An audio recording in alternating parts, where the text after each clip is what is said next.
What did your parents teach you that you had to unlearn?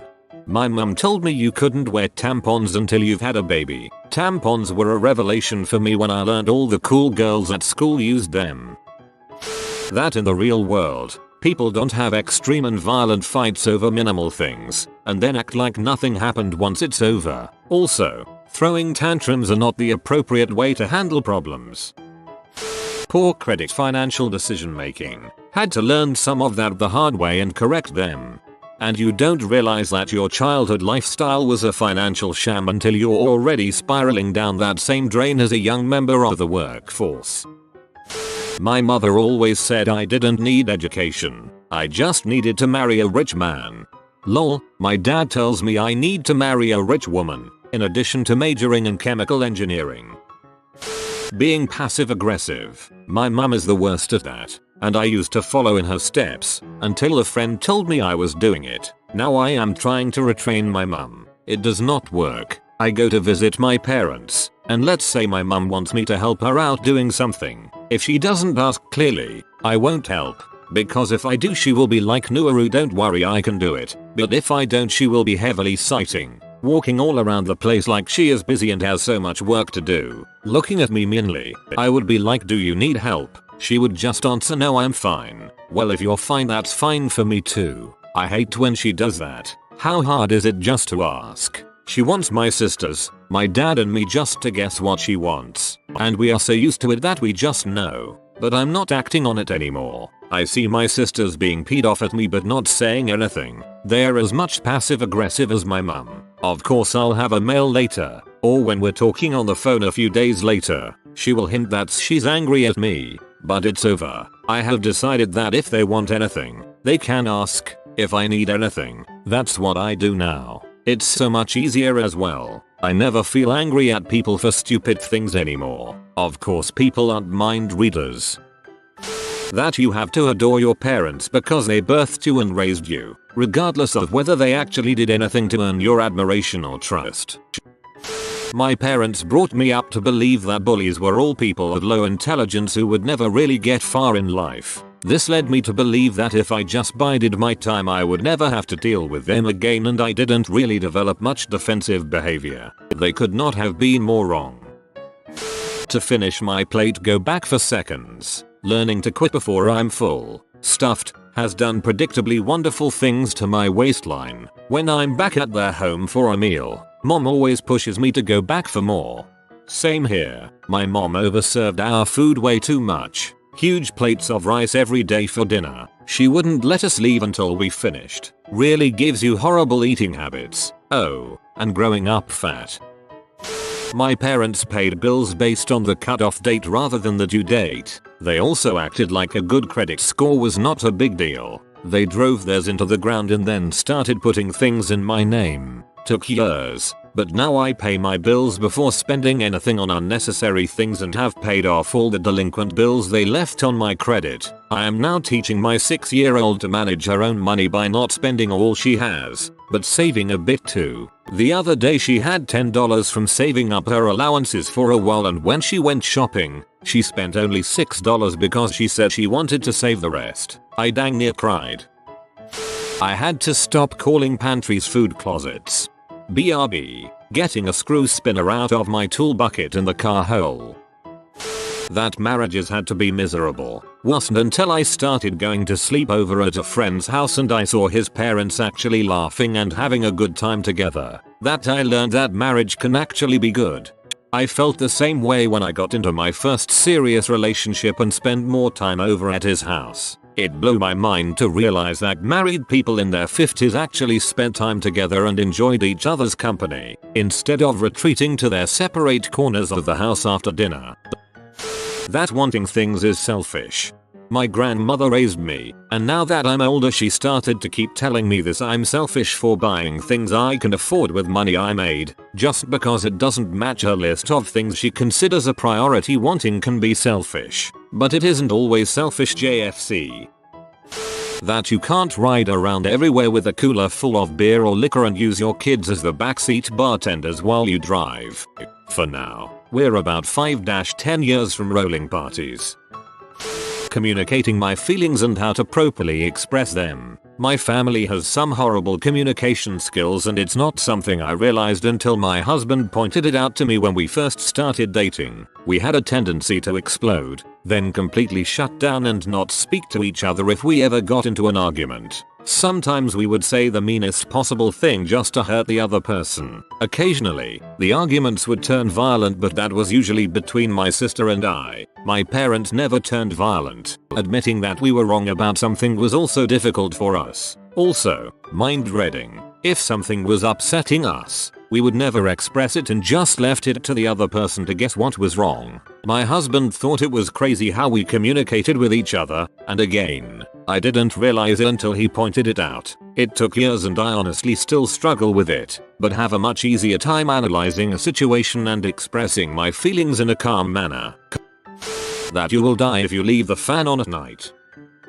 My mom is a very shy, non-social, passive person who has always had terrible self-esteem. She prides herself on not having needs and being the person who is okay with anything no matter what. Of course, none of this is actually true. She merely doesn't directly ask for her needs. You find out what her needs were over a long period of passive-aggressive behavior. When I was growing up, she wanted to instill in me the idea that I would always let others' needs go ahead of my own and that I shouldn't stand out ever, always fading into the background so I don't get in the important people's way. She'd often say, off the cuff, "You wouldn't want anyone noticing you. You wouldn't want to get in someone else's way. Murder Kitty doesn't need anything. Or you don't want to be a bother." She believed she was instilling wisdom by telling me that all clothes I wear, I'm a woman, should be neutral colors, too big, and nothing that would make anybody notice me. Nothing could be exposed above the elbows or knees, or below the clavicle, or I would get nasty comments from her. Looking back as an adult, I recognize that she was probably trying to protect me, but it really fricked me up well into my 20s. I didn't wear a single article of clothing that was flattering,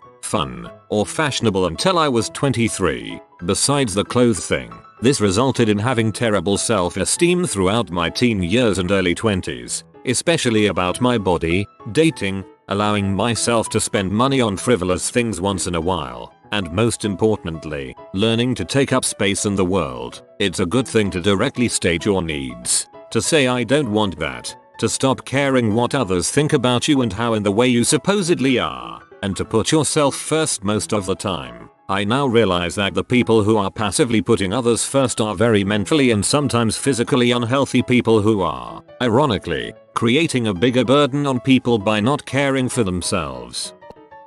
That you always have to clean your plate at a meal, and just because someone asks you are you sure that's enough food, that doesn't mean you should get more food. I am still unlearning these things. Yes, parents always had the finish your food rule instead of eating what we actually needed or was hungry for. I think they thought it was teaching us to not be wasteful, but instead it instilled bad eating habits. Practice makes perfect. Practice makes permanent. Practicing doesn't help if you don't know how to do the nebulous it correctly. As my karate teacher used to say, wrong practice makes wrong perfect. Knuckle cracking does not in fact cause arthritis, or have any detrimental health effects at all. Despite extensive medical documentation confirming this, my mother still refuses to believe it and gives anyone that does it around her an earful. In a darker sense, the domestic violence is unacceptable. My Mexican grandmother and to an extent, my own parents, taught me that screaming fights, throwing things, hands to the face, and shove slaps and such were normal, but they were okay because we lived in a culture where women are allowed to fight back with their men. Just had to be sure to get him good. The older I've gotten and the more I've steered away from dating men of my former social class, the more I've learned about how unacceptable and incredibly fricked up that kind of mentality really is. That you need to cook poultry until it's dry as crap. I make the turkey every Thanksgiving these days. Not to speak out when people are being treated unfairly. Turns out that there are people who don't wonder what is wrong with me for doing my own thing as long as I'm not rude to them. It's perfectly fine to go watch a movie without my sister. I'm still waiting for that moment when owning Pokemon Black will ruin my future. Yet, I can wear my short-sleeved House Stark of Winterfell t-shirts. I can even wear them in the winter as long as I have something else over them to keep warm. If you have a fever, it is perfectly fine to wait a few days until you feel better before cleaning your whole living space. Also, if you're coughing every few steps, not wanting to spend an hour walking to a shop for stuff you don't need and back does not mean you're lazy. No, chicken is not supposed to be burned outside and raw inside. Salt is not the only thing to put on food. Dad can cook. He doesn't burn the chicken. When I started taking cooking classes and we got creative in the kitchen, it turned out that he is good at it. No one is entitled to your time. If someone wants to hang out and you don't want to, you are allowed to have other plans. Those plans can include pizza and a movie. You can have a previous engagement with the couch. Dad taught me how to order at restaurants. I get my date's order and give the waiter both. If there's a question, like does my date want salad or soup, the waiter is supposed to ask me and I ask her and then she tells me and I tell the waiter. I was taught this was the way it's done, like not putting your elbows on the table. Surprisingly, I did okay for a long time. But obviously, this style of ordering came from a time where women were closer to property. My so has her own interactions with the wait staff. I no longer am the go-between. My mom still gets upset when I don't order for her at a restaurant. I've never done it for any of my partners. It's a foreign, rude concept to me. That I don't need to obsessively conserve everything. We weren't poor when I was growing up, but we had a pretty tight budget and not a lot of extra money for anything. My dad would pour water into the chocolate syrup to make it last longer. Same with soap. I always felt bad about finishing something, like a package of crackers or a jar of peanut butter. This has persisted into my life now. My parents collectively make a lot more money, plus I have my own part-time job. I still find myself not using enough shampoo in the shower because I don't want to use it up too quickly. Or, when I get my monthly Sephora Play box, those samples last forever because I feel bad finishing them, even though that's literally what they're for. I have a really hard time throwing anything away that I can think of any kind of use for, even if I know I'm not going to use it. It's a struggle. A happy medium. There isn't such a bad thing really. Most people are really wasteful. Being mindful is good, just not to the point you are stressing about it. That adults, or people older than I am, will always be smarter than me. Farthest thing from the truth. Heck, I'm not even as smart as I used to be. I used to know everything. If you're going to do something, be the best there is at that thing or it's not worth doing. Play in the band, be first chair, join a team, win the game, be the captain, score a goal. An A is practically a B, and a B is might as well be failing. It's led to a life of success, respect, stress, fear of failure, inadequacy and depression. There isn't much I can do purely because I enjoy it, and even those things leave me feeling guilty and shameful that I wasn't doing something more important. So I haven't quite unlearned it yet, but I'm working on it. My mother taught me how to be a lying, manipulative, narcissistic prick. I'm only just now realizing this, and it only manifests with romantic partners. I'm working on unlearning this now.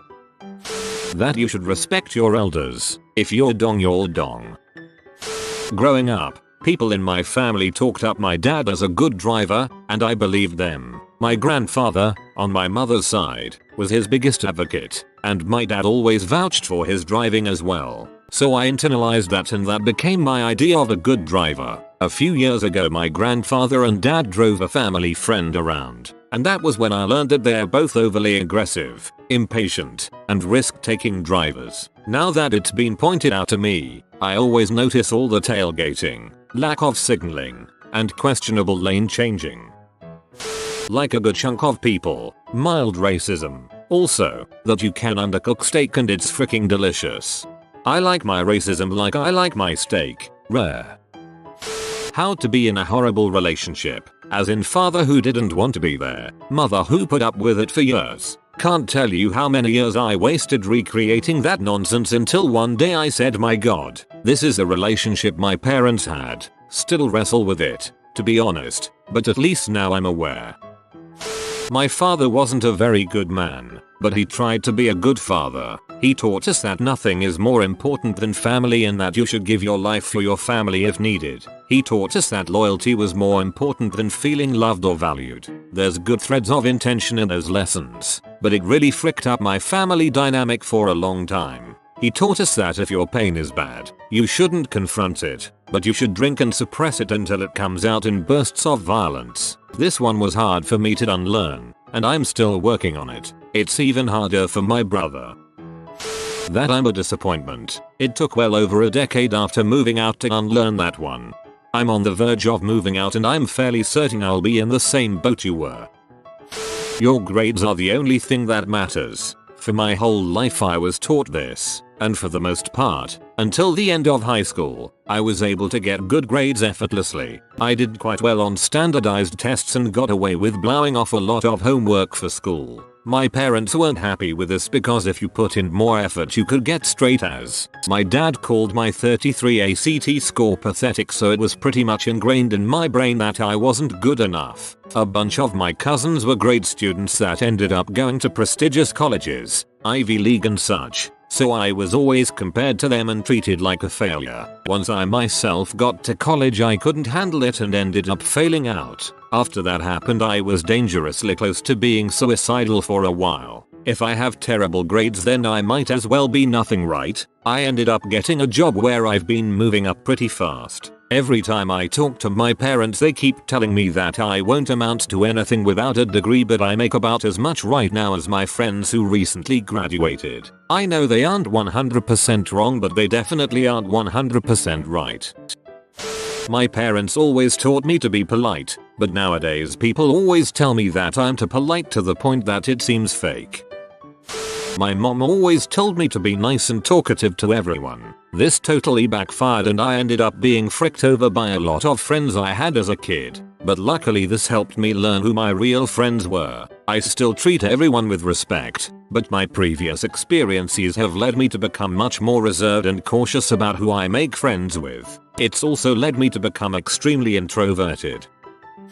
That I am nothing more than an annoyance and inconvenience, and that I can trust no one, and that no one will ever love me. Not really, not selflessly. I still have serious self-esteem issues about it and a lot of other stuff that happened, but I have my own family now that actually does love me and care for me, without ulterior motives involved. I can trust people. Oh, and a whole host of obsessive behaviors about food and weight gain, and what a healthy portion size is. And I have a very, very hard time with quiet environments. It took a lot of soul searching on my part to realize that getting a degree from a prestigious university and getting a ridiculously high paying job is not the only path to happiness, and that I'm allowed to make happiness my #1 priority. I was raised to believe that I would be a complete failure if I didn't go to university right after high school and make as much money as possible. Taking a gap year was not an option. Going to trade school was not an option. Money came before happiness because money would lead to happiness. I ended up dropping out. My family disowned me. I beat myself up, thinking I'd never amount to anything. I fought through the worst depression I'd ever experienced and worked many short-lived jobs over the course of 5 years, until, by pure coincidence, I stumbled upon my true calling in life. I took what was supposed to be a temporary job at my local animal shelter. Within the first week I knew it was what I was meant to do. I've worked there for 2 years now. I come home covered in puke, poop, and blood every day. I cry for those animals almost every day. I only make $8 an hour, but I would do my job for free, and I absolutely love every second of it. I might struggle financially at times, but I'm happy, and that's all that matters. Like this video and this good bee will play you a nice song. If you are new to the channel, you can subscribe. I publish new videos every day. Until then, check another video, or don't. Either way, have a great day you magnificent people.